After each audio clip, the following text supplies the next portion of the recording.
I'll start by introducing myself. My name is Erin Romanchuk. I am the Director of Partnerships with the Energy Futures Lab, and I am the, host or moderator for today's session on carbon capture, utilization, and storage with EFL Fellow and CO2 businessman Jaeson Cardiff. I want to start on the next slide. You'll see that there's a map that we have gotten in the habit of showing.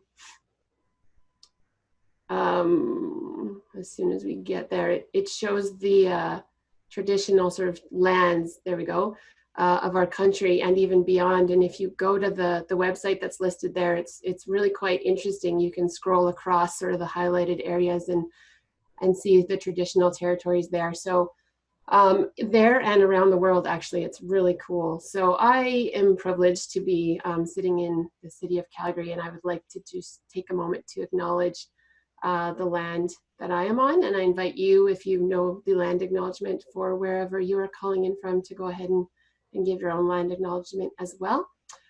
So I would like to acknowledge the traditional territories of the people of Treaty 7 region in southern Alberta, which includes the Blackfoot First Nation tribes, Siksika, the Piikani, the Kainai, the Stoney Nakoda First Nation tribes of Chiniki, Bearspaw, and Wesley, and the Tsuut'ina First Nation.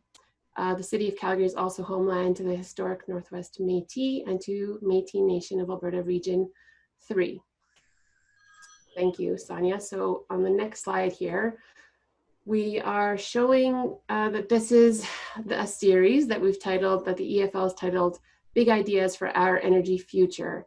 And we've had several already. This is about sort of the middle of what we have planned, and you can see listed there what we have forthcoming. So as you may or may not know, the Energy Futures Lab is a coalition of innovators and leading organizations who work together to create the energy system that is fit for the future.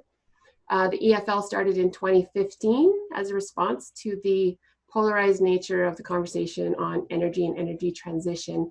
And it now has grown to support over 70 fellows from across the energy system to come together to work together to take action on projects that advance solutions for Canada's energy future. So the Big Ideas series gives a flavor of a few of the solutions that are coming out of the EFL.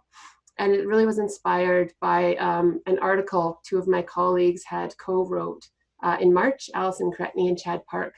And you may have read it, some of you, and if not, I think it's still accessible. It's called The 5 Big Ideas for Alberta's Economic Recovery. And the ideas, there is no magic to the number 5, but it's catchy. So the 5 that they sort of highlighted initially were hydrogen, geothermal, bitumen beyond combustion, artificial intelligence and machine learning, as well as lithium. And so the article was so well received, and we hosted a few sessions featuring the fellows with expertise in those fields, that we decided to carry on that sort of approach to having conversations on these big ideas, and therefore the Big Ideas series was born out of that. We're hoping that this could be as interactive as possible. We will be using Slido. I will share, you could see the code on the screen as CCUS for those of you who are familiar with Slido, but we'll do a tech check in a few moments. But really the intention is discussing these new ideas as a community and encouraging the cross-pollination amongst stakeholders will result in really a collaborative co-creation type approach to creating the energy system the future requires of us while fueling economic recovery in Alberta. So there's also the chat box option in Zoom to just say hi to one another or react to what you're hearing. I will note that the questions will be taken via Slido and not the Zoom chat box. So on today's topic, I wanted to share just sort of how we got here, why the Energy Futures Lab is interested in this topic of carbon capture, utilization, and storage, which I'll probably start referring to as CCUS for short. As may not come as much of a surprise, the Energy Futures Lab has found that there's usually widely different views about the role of fossil fuels in our future economy. We have found common ground in the concept that we refer to as future fit hydrocarbons. So this is not a yes or a no response to hydrocarbons, but a way that we can explore how to use the materials in the future and how they can be be a continued source of prosperity in a low carbon emission future. So out of sort of that theme and larger sort of bucket in the Energy Futures Lab comes carbon utilization and carbon capture and storage. And so that's why we're hosting a conversation with our expert, Jaeson, on this talk today. So on the next slide, please, Sonia. Most importantly, before we get rolling through the content, I want to take a moment to thank Calgary Economic Development. They are sponsoring this session along with the upcoming one in September with Marla Ornstein, and they've sponsored a previous session as well. So really huge shout out to them for their support. And I'm just going to give an EFL fellow and CED's own Megan Zimmerman just a minute or two to share why this is important, this conversation is important, and why CED is sponsoring us. So Megan, if you're there, over to you. I'm here. You can hear me okay? Yes. Great. That's usually not a problem with my voice. Thanks, Erin. I am a very proud Energy Futures Lab fellow, as we call us, the OG. I joined 5 years ago, and it's just getting better. So really happy to bring my organization along and be part of this session and others, as you mentioned. Just a couple brief remarks from me to kind of tie Calgary Economic Development's work to the importance of these conversations around big ideas for our energy future. Calgary Economic Development is the steward of Calgary in the new economy, words that I'm sure you're hearing a lot of us talk about as of late. Calgary in the new economy is the roadmap for Calgary's strategic growth that focuses on building a diverse, innovative, and prosperous city. This strategy, Calgary in the new economy, has 4 pillars and 4 priority areas that really encapsulate the work that we're focused on. Those include talent, innovation, which certainly we're going to talk about today with Jaeson, place, and business friendly. And for those of you that are interested, I certainly would love to have further conversations about what's part of those pillars. The vision for Calgary in the new economy is to make Calgary the city of choice for the world's best entrepreneurs. We embrace technology to solve the world's greatest challenges, including cleaner energy. The strategy is clear. We must build on our strengths. And when it comes to energy, we all know in Alberta and Canada that we have a lot to build from. So the work being led by Jaeson and the team at Co2 is a perfect example of technologies being built in Calgary to solve one of the world's biggest problems. And Co2's technology demonstrates that with the right people and the right technology, we can turn those challenges into opportunities, and in this case, value-added consumer products. So it's my pleasure for Calgary Economic Development to sponsor the Big Ideas for Our Energy Future series. We certainly are strong believers that Calgary and Alberta have all of the necessary ingredients to be a global clean tech leader, leveraging our decades of experience, the quality of our talent, the abundance of natural resources, and our desire to provide the world with the safest, most environmentally responsible, and diverse energy solutions for many years to come. So that's a perfect segue for Jaeson's conversation today. So thank you, Erin. Back to you. All right. Thank you, Megan. Okay, so right before I introduce Jaeson formally, we were going to do a quick tech check. So on the next slide, there's some instructions, basically 2 steps. Go to slido.com, enter the code CCUS, and you can see a tab, depending on if you're on your phone, on your computer, on an iPad, a tab for Q&A and a tab for the polls. There will be both being used throughout the next 50 minutes. And the test is going to be the next question, or the next slide shows the question, how we're going to test your use of the Slido poll. So the question is, if you could have any superpower, what would it be? And so on Slido, you should be able to type in perfect, an answer just like that. Invisibility, speed. Actually, Jaeson, I'm going to put you on the spot while we see some other superpowers roll in. What would yours be? Mine was time travel. Well, that was you. That was me. Yeah, I would love to be able to go back in time and witness things from the Ice Age to the Roman Empire to any number of historical events that we can only read about. So awesome. that'd be my thing. Very good. I love the absorbing the existing CO2 in the atmosphere. That's a superpower. Nice. Very related to the topic. So good work there. Okay, I think most people have a hang of Slido, and we have a few polling questions at the end of Jason's presentation. And as I mentioned before, I'll mention one more time. Any questions that emerge and you want to pose to Jason, please use the Q&A tab in Slido, and we'll be monitoring those. And we like using this approach because you can also vote for questions that you want to have sort of surface to the top of the question list. So yeah, be populating those as we hear Jason's presentation, and then I'll refer to them after. Okay, so positivity. Okay, I think we'll go to the next slide, and I can introduce our speaker, Jaeson Cardiff. So Jason has spent the last 20 years working in the commercial heating industry. In 2005, it became clear to him that the industry needed to find ways to reduce the output of carbon from heating appliances, and set about developing technology with his colleagues that could both reduce emissions through direct capture and through heat recovery. His team continues to add value to the heating industry by showcasing the value and usefulness of carbon dioxide. In 2017, Jason helped launch the world's first commercialized microscale carbon capture system, and is expanding the technology across Canada and the United States. A little about Clean O2. The mission, as far as I understand it, or the inspiration, was to reduce greenhouse gas emissions in the heating industry. The team deems success was possible to do this by three measures. First, it needed to create a net benefit to the customer. Second, it would need to be economically self-sufficient and not require government subsidies or tax incentives. Third, the degree of CO2 reduction needed to be meaningful at scale.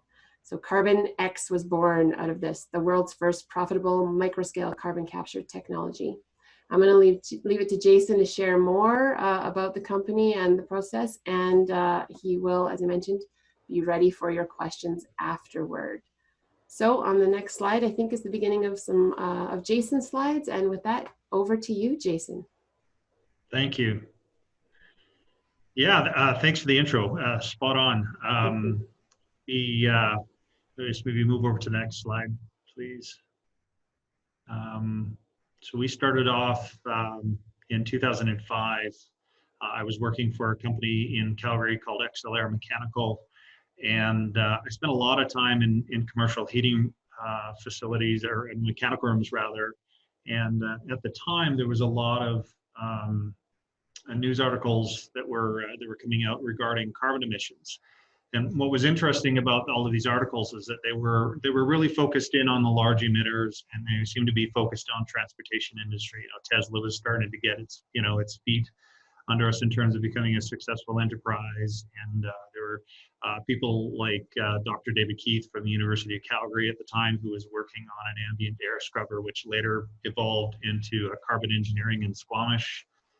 So there's a lot of really cool projects that were going on, but I noticed that there was a real significant gap in that conversation, in that 25% of the emissions that are generated in this country come from being comfortable during the winter and having hot water and all the appliances that use natural gas to bring us that comfort. There was no real sort of effort being focused on reducing the carbon emissions. Now, other than looking at ways to maximize the energy that was being used, the efficiency that was needed to get the most amount of heat out of using natural gas for heat, so your hot water tanks and your boilers.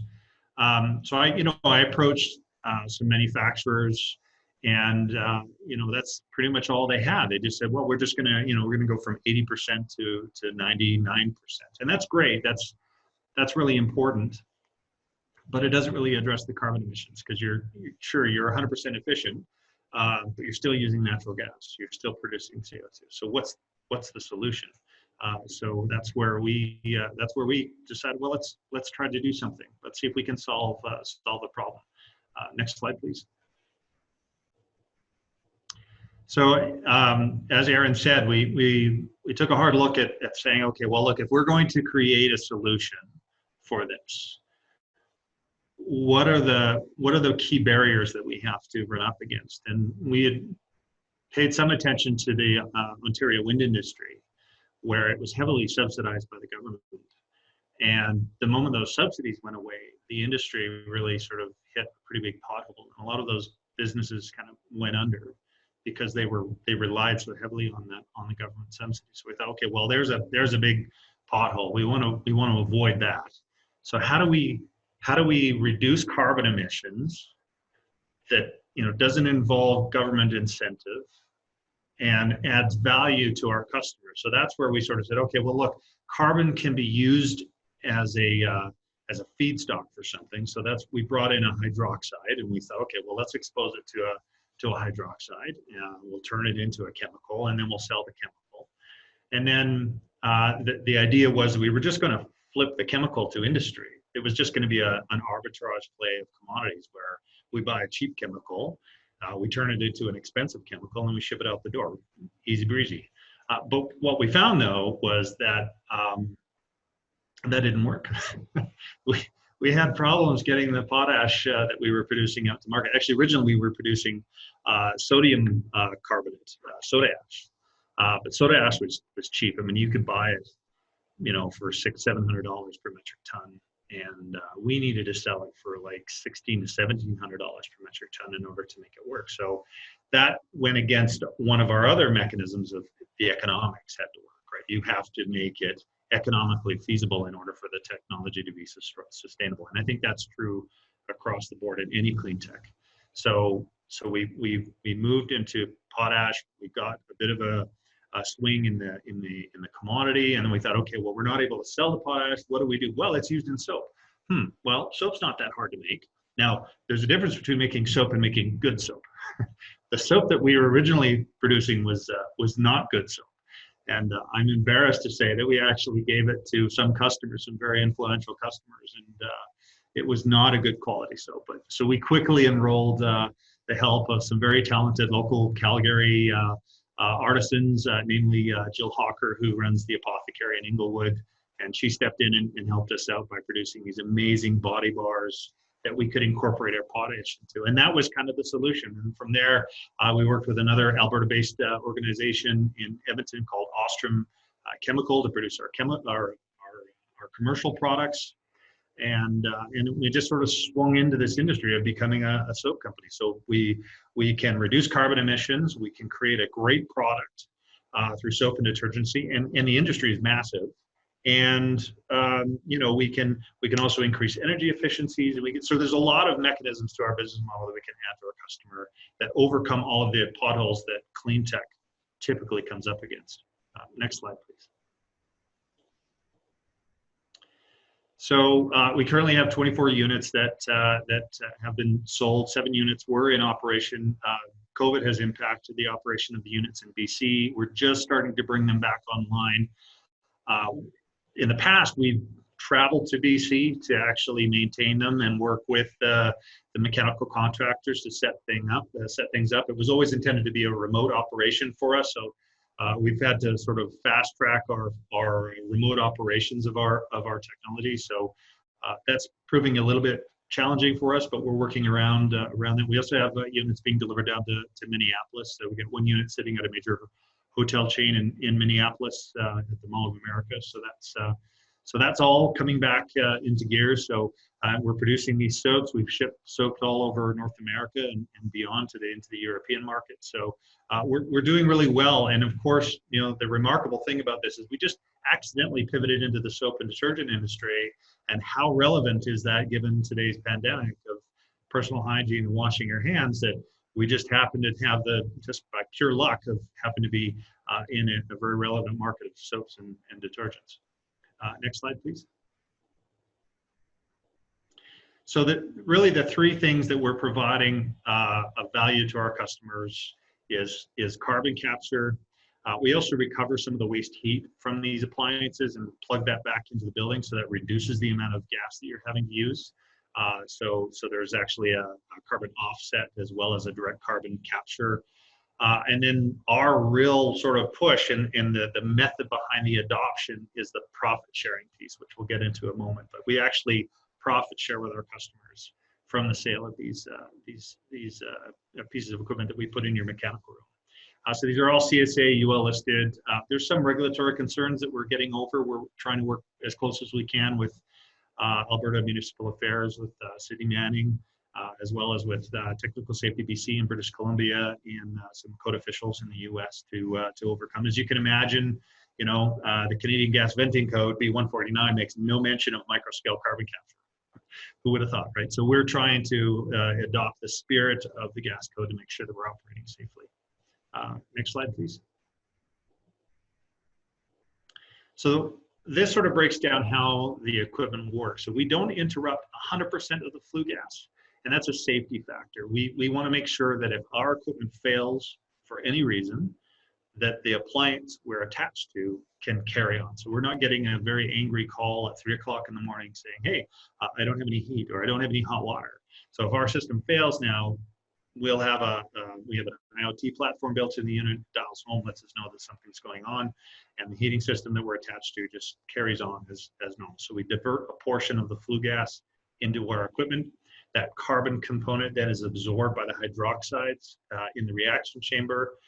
That's exothermic, so it gets hot when it's exposed to CO2. So we add the waste heat from the appliance with the exothermic heat of the chemistry.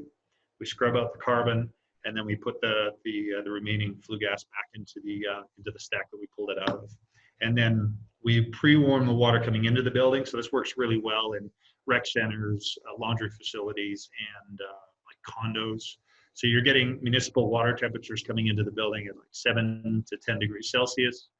So we'll pre-warm that water before it goes into the hot water tank with that waste heat that we've captured to, once again, lower the amount of gas that's needed to meet the energy demands of the building.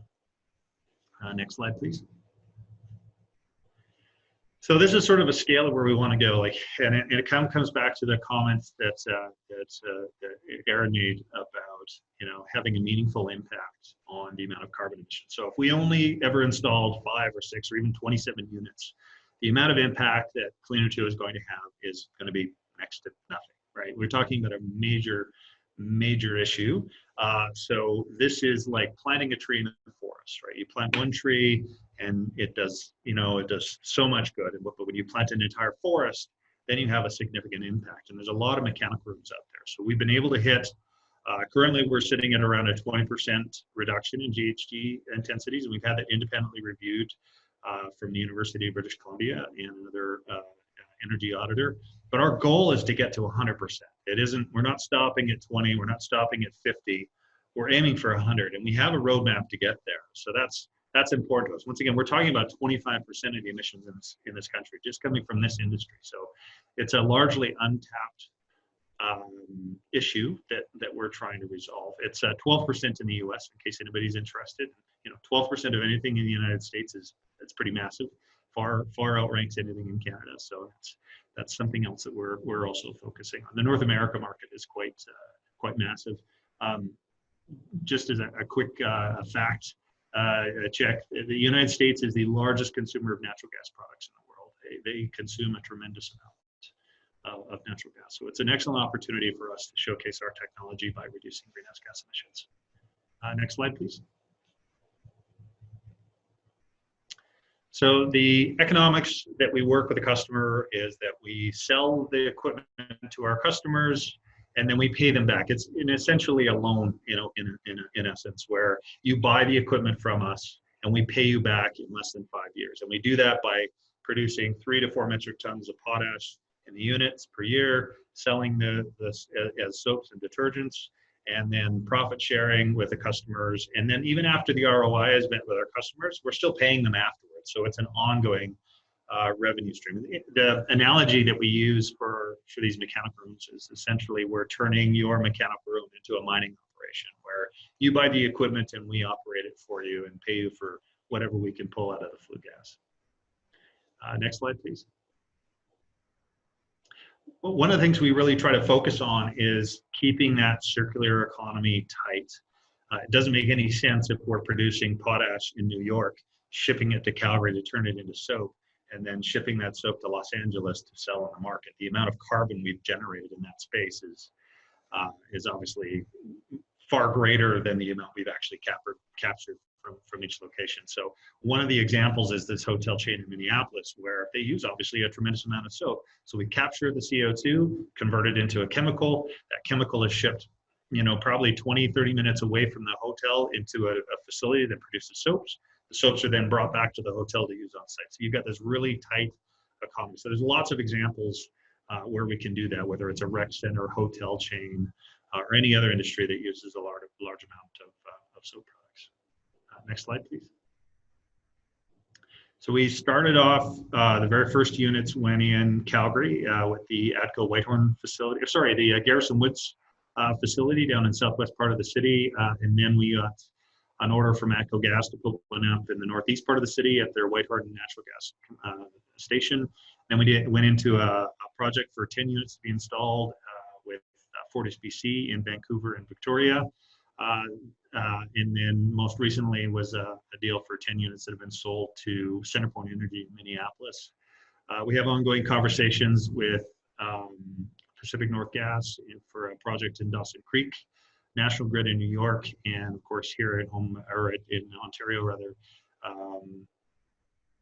with Enbridge, something going in and around Toronto. So we're hoping to have that out later this year or early 2021. Just as a interesting fact, the picture on the right, the Lush Cosmetics, that was an interesting install because it wasn't attached to a combustion source. There was no combustion, but for anybody who uses Lush products, those little bath bombs, my kids love them.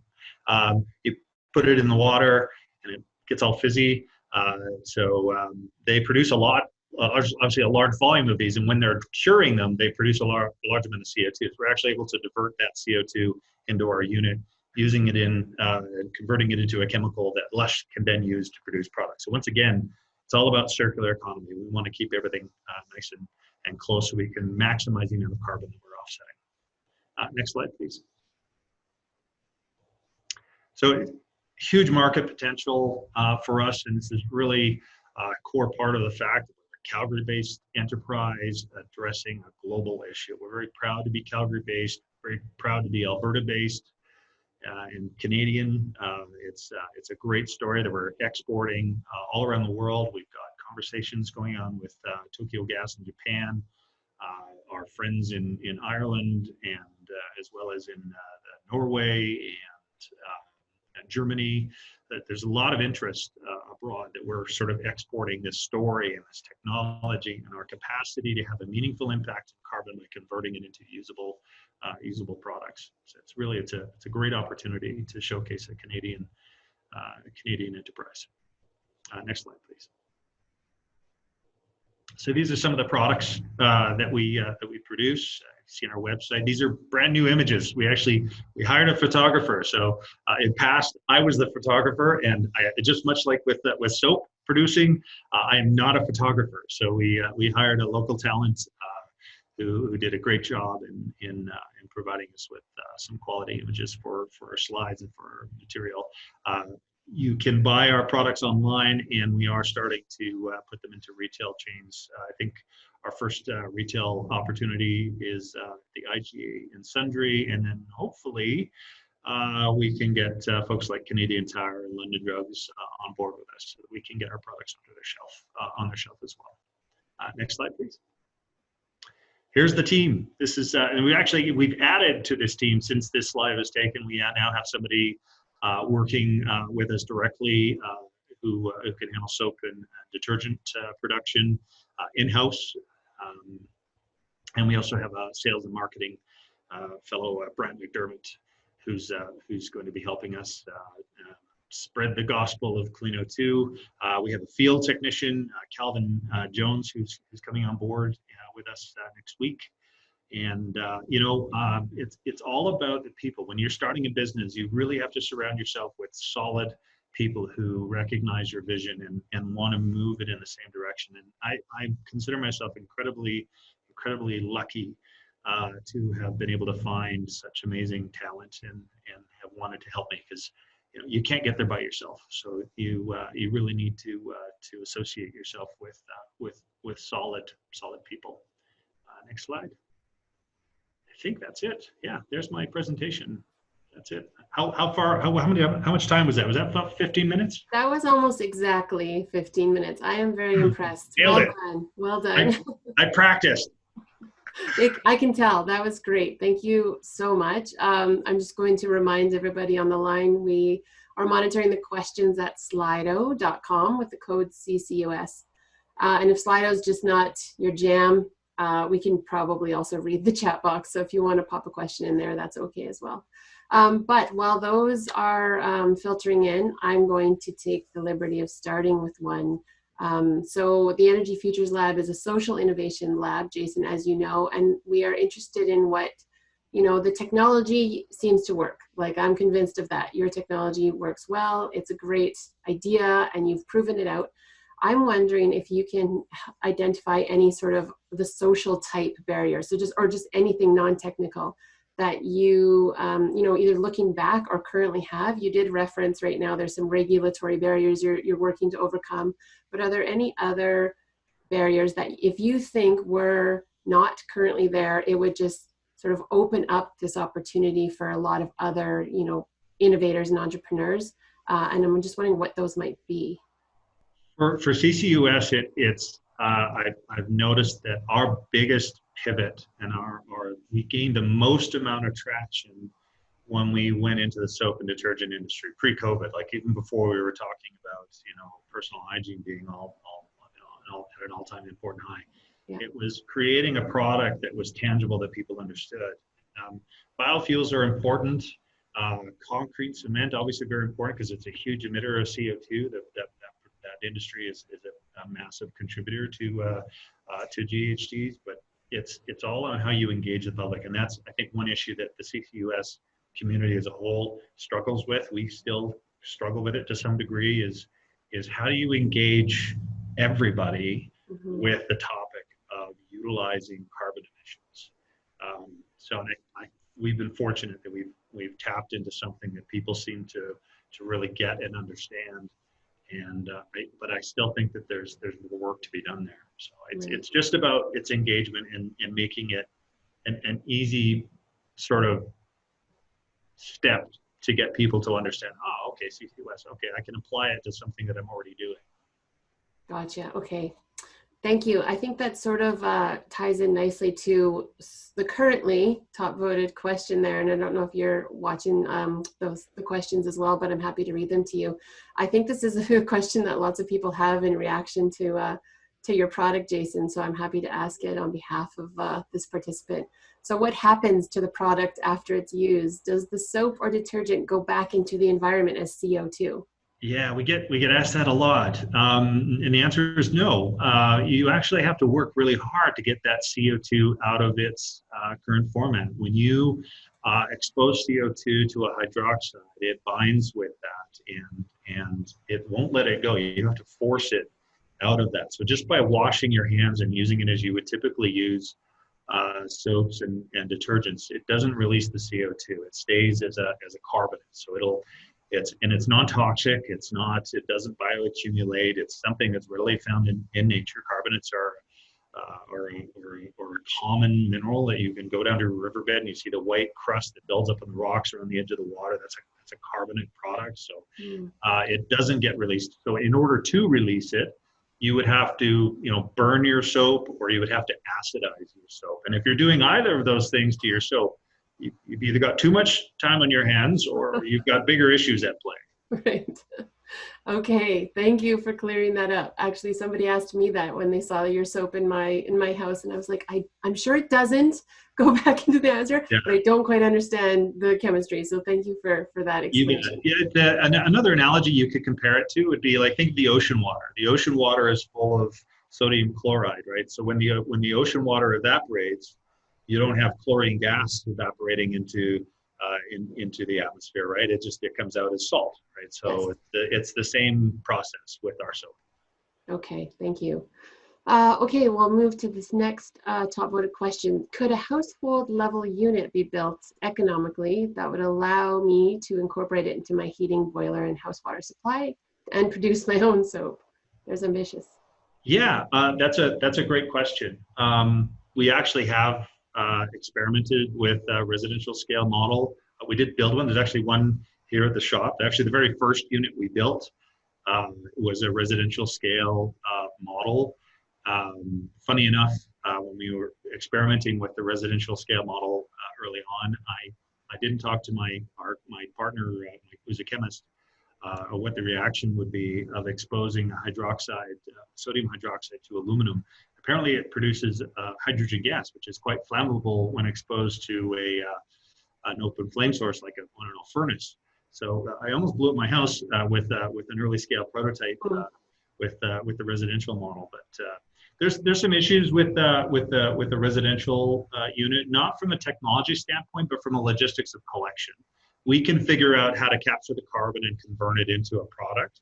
We can figure out how to get it from the curb to a distribution center. It's that gap between your house and the curb that we haven't quite figured out. Like, is the customer going to be engaged enough to be able to take a cartridge out of their unit and bring it to the curb so that somebody can come and collect it? And I don't know that it's not, because I mean, you know, if you were to put a poll here today of how many people have changed out their furnace filter in the last 6 months, I'm guessing probably there's a lot of people on the call here today who haven't. And you should change out. It keeps the appliance running efficiently, but not everybody does that. So now you're asking them to take a cartridge of carbonates to the curb for collection and recharge. So it's a bit clunky.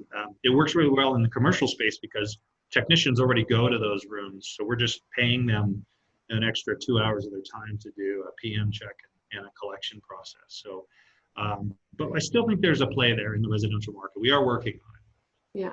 Okay. Thank you. This one is an interesting question, this next one, and it might, you know, take us to sort of a different, I guess, framing of CCUS if we start talking about how oil and gas, you know, companies could be using it. So feel free to answer in whatever way you feel most comfortable or take a pass. But the question is, what is a realistic ROI for CCUS? And with that, given that traditional oil and gas seeks ROIs in excess of 20%, but do not take into account full life cycle operational practices. So I'm not sure if is that clear? Okay. Yeah. I understand the question. It's difficult for me to give you a clear answer, though, just because it's a complicated question. Yeah. You know, you remember we're dealing with this at a very small scale, incredibly small scale. It could be scaled up to larger application, and that return on the investment would likely be the same. Let's say, for example, instead of producing soaps and detergents, we were able to go into the agricultural industry. So companies like Nutrien use thousands of metric tons of potassium carbonate on a weekly, monthly basis. So if you had a larger scale application, you could turn it into a larger mining operation and have a relatively short ROI for that one application. I'm not sure that it would scale properly, though, if taken to larger numbers. Just because we haven't really spent much time looking at that space, just because it's not our demographic of customers. It's not the market that we're tapping into. But that doesn't mean we won't get there. So I don't know if I can give a clear answer to that question. Yeah. Other than I think CCUS has to have a short ROI, regardless of scale, in order for it to be adopted. It has to. It won't fly if we're talking a 20, 30, 40-year ROI for a CCUS project. I mean, that's not feasible, in my opinion. Yeah. Okay. Thank you. And sort of on the theme of scaling, and maybe you've answered it, but the next question is specifically asking about if you could scale large enough to capture from a natural gas power plant and produce millions of tons of potash. And is that another sort of to be determined as we, you know, do the data collection and analysis, or do you know? Yeah, I think there's an opportunity there. I really do. For us, it's resource management. We know the heating industry intimately. I spent 20 years in this industry, so that's kind of where we're focused on. We do get asked on a regular basis to scale up our technology to meet larger emitter sources. The other thing we need to bear in mind too is that, you know, from a business perspective, we're kind of the only fish in the pond. I mean, there's a couple other smaller companies in the U.S. that are doing this, but not they're not really commercialized, whereas we're commercialized and ready to go. There are lots of players in the larger markets, and they're doing a heck of a good job. And that's, that's one of the things I love about the CCUS industry is that, companies like Carbon Upcycling Technology, Carbon Engineering, Svante, there's a ton of hypergiant in the US. They're all doing great work. And there's not a sort of a competitive nature to it, but they're all focusing on the large emitters. So there's a lot of competitors in that space. So I think there's probably a better fit for larger scale applications than our technology, but that doesn't mean we won't try something later on down the road. Okay, thank you. And sort of with that in the Zoom chat, Vladimir looks like he was wondering how many tons of CO2 are captured per year per unit? With the offset, it works out between 8 to 10 metric tons per unit per year. Okay. Thank you. Thanks for the question, Vladimir. Okay, I think we have time for maybe 2 more questions. Okay, so probably a quick yes or no one. Does Clean O2's office use a Carbon-X unit in the building's mechanical room? We actually have a unit in the back here that we're getting attached to one of our unit heaters in the back, so we can capture CO2 at this location. So the answer is yes. Okay, great. Let's see. I think you answered competitive. Is there a fuel or a feedstock outside of flue gas required to make the grade peril ash? The pearl ash, yeah. So that's part of our life cycle analysis. Really quick sort of overview of the industry. So currently, if you want to buy potassium carbonate, the traditional channels are they would take, say, the potassium chloride from the mines in Saskatchewan. They'd put it into a slurry. Right? They'd run it through an electrolytic process where they're going to get rid of the hydrogen gas and get rid of the chlorine gas. They sell them as commodities if they burn them or whatever they do with them. And then they're left with KOH or potassium hydroxide. That potassium hydroxide in liquid form is then shipped to companies in the US. So the biggest, I think the folks with the largest market share is Armin Products. People are probably familiar with Armin Hammer, baking soda. So they're a big producer of carbonate products. So they take this aqueous, this liquid potassium hydroxide, and they take natural gas and they burn it, and then they take that CO2 component and aerate the CO2 through the aqueous potassium hydroxide to produce potassium carbonate. So what we're doing is essentially the same thing. The difference being is that you've already paid for the gas to heat your home, and now we're taking this stuff that you're venting to atmosphere and running it through potassium hydroxide to create the same product. Now, granted, on a much smaller scale, but it's far more energy efficient to do it through our equipment because you're getting 2 passes out of the same molecule versus a sole purpose of just burning natural gas to produce carbonate. So it has a smaller energy intensity than traditional channels. Okay, I think most people probably followed that, and then there's the rest of us who are like, sounds complicated, but sorry. Impressive. No, it's very good. Okay, last question, because there's a few that are really interesting, but this one I think might be maybe most relevant to sort of EFL and opening up the solution space. I'm curious, and so is Gary, it looks like, what was the largest challenge or challenges you overcame from going from concept to commercialization? Ooh, wow, that's a loaded question. There's so many. Adoption. I mean, and it sounds silly, but I used to work as a plumber, and getting people on board, finding the right people to get on board with me to take this to market was probably the biggest challenge, because when I show up at a lot of these conferences and there's a lot of faculty and engineers and really smart people who've done remarkably well for themselves, but here comes a plumber and a gas fitter, saying he wants to address issues associated with carbon capture. I mean, it's pretty hard to be taken seriously, which I understand to a degree. But I think personally, that was the biggest challenge to get some traction. Was we have this sound idea. It has some worth and some merit. We just need to get some people who believe in us to try. Right. Okay. Thank you so much, Jason. That was great. I want to move into a couple of the poll questions that we have pre-populated. So Sonia, if you want to move to the next slide, it'll show what those poll questions are. So these polls will show up on Slido. So there's going to be three, but the first two are around desirability. So how desirable is carbon capture, utilization, and storage for Alberta's energy future? And then we'll follow that up with sort of the why or why not. So Sonia, if you go to the next slide, it should launch that poll. How desirable is carbon capture, utilization, storage for Alberta's energy future?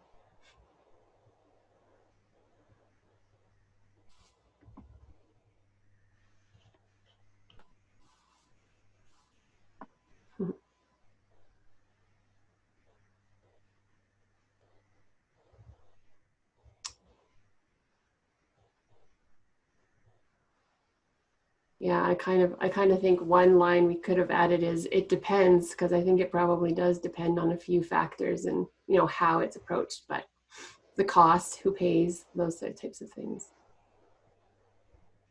Somewhat desirable. Yeah, this is pretty heavily weighted towards the very desirable for Alberta's energy future. I might even say, a necessary part of the transition to get to our goals for 2050. So 23 people. Okay, I think we could move to the next one, because I am curious to see sort of why or why not CCUS a desirable pathway. I can see a couple comments in the chat box. I would love to hear why not, I guess, if there were any of the why nots on that final question. Also, Brock is sharing, thinking about how to approach this. Blue hydrogen, getting the technology on power plants, feeding our greenhouses, being able to grow Alberta oranges. I agree, that's like a systems approach. How can we use it and use it in between systems to create what we need, energy, food. As for why is or isn't CCUS a desirable pathway towards our energy future? Market diversification, usable resource, the enabling of blue hydrogen business is a clear indicator. Let's see here.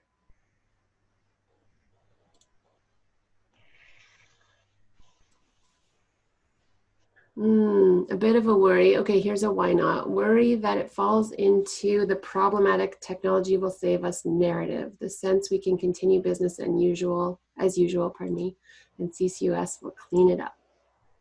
Any comments on that one, Jason? Yeah, I mean, obviously, I'm a tech head. I love technology. I believe in it, so I understand this the question, the worry. But our energy future is going to become very multifaceted. It's not just CCUS. It's take the heating industry for example. Personally, I think the future of the heating industry is hydrogen. Using electricity to meet the energy demands for northern communities is a misuse of energy, in my opinion. I think you can get more bang for your buck using either blue or green hydrogen to meet energy demands for heating purposes, which then eliminates the need for carbon capture in this industry. But that's maybe 20, 30 years down the road, and we need to start acting on CCUS today, not 20 years from now. So I understand the worry, and I agree. We do tend to get this wide swath answer of technology will just solve everything,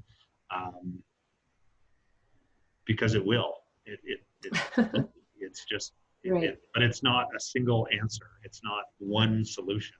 It's multiple solutions. Thank you. I would tend to agree. As I'm learning more and more about it, it does appear that it is something we could do right now to sort of start the transition, not really sort of the end of like, once we do it, okay, we've solved climate change or emission challenges. So I hear the narrative though around, it just sort of enables the oil and gas And you know what, it in my mind, I'm seeing it more and more as a part of the transition. And as you say, it's just a piece of the overall puzzle. So yeah, lots of great comments, and we are able to save all of them. So we will have them and be able to sort of review and even share back. So thank you for all of those. Let's go our last poll question, I think. Yes, the next one and final poll question here. We're curious, do you see either natural gas or hydrogen as a primary energy source? Both, neither, hydrogen, natural gas as the primary energy source.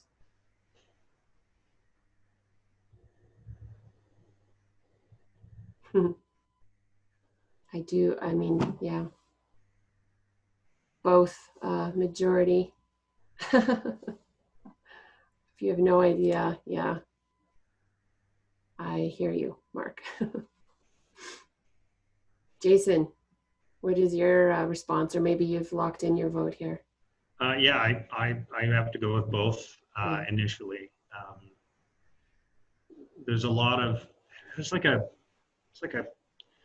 and for those that are really deeply involved in the electrification of our energy infrastructure, I don't say this with malice or disrespect, but it almost feels like a cult mentality of we're just going to electrify everything. And it's just not, in my industry, the heating industry, that's just not a good avenue to take. It's, if you know the industry like I know, you can't navigate to that in a reasonable time frame, in an economical time frame set point. It just doesn't work. So natural gas is going to maintain its position. If you look at even the most conservative forecast of natural gas use over the next few decades, natural gas plays a significant role in that. I think you look at ATCO Gas is doing a great job. They're starting to roll in and doing these hydrogen blends with their gas. And I can see that will eventually, that blend will get greater as the industry catches up. Eventually it will end up as a hydrogen-based industry, not natural gas. But we're talking long term here, decades. Mm-hmm. So I think both initially, but eventually hydrogen. Okay, thank you for that. I mean, I was going to say I wanted to give you the final opportunity to make a comment, but maybe those were good closing comments. Jason, if there's nothing else to add, I will ask Sonia to go to the next slide and just share my thank you to you, Jason, and share what the next session of Our Energy Futures series is going to be featuring. And there it is. It's going to be hosted by my colleague Julie Roll with guest presenter Marla Orenstein. So Marla is the director of Natural Resources Center at the Canada West Foundation. So they're going to be discussing opportunities for Alberta's inactive wells. And next slide, Sonia, we invite everybody. Thank you for joining us today. And I invite you to follow us on social media to keep up to date on future events from the Energy Futures Lab and opportunities for engagement. Thank you for using Slido and the chat box. It was great to see some interactivity, and huge thanks one more time to Calgary Economic Development for sponsorship, and to Jaeson Cardiff for your time and your expertise. I very much appreciate it. So with that, I wish you a really great afternoon. Thanks, everybody. Thank you. Thank you very much.